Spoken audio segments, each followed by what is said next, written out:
If 24 volts is present at R, but none of the jumpers activate equipment, start by isolating the common and control circuitry before replacing parts. Check the common wiring continuity first, because a broken common is the most frequent cause when R reads voltage but no devices respond. Use a multimeter to verify that the common at the thermostat or control output is continuous back to the equipment common lug and to any intermediate terminals or splice points. Next, inspect internal fuses inside the control board and any inline fuses that protect relays and transformers.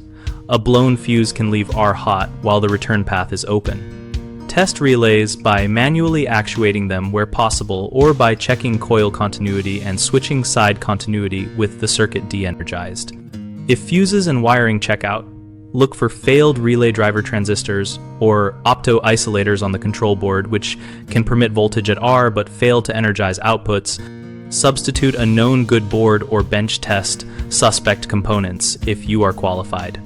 Finally, confirm there is not a system-wide interlock or safety device that is open, such as a float switch, pressure switch, or door interlock, which can interrupt the output even when R remains energized. 3 common mistakes are assuming voltage at R guarantees a working circuit, replacing components without verifying the common and fuses, and overlooking safety interlocks. Believing R voltage alone is sufficient often wastes time because the return path must be confirmed. Always check common continuity before ordering parts.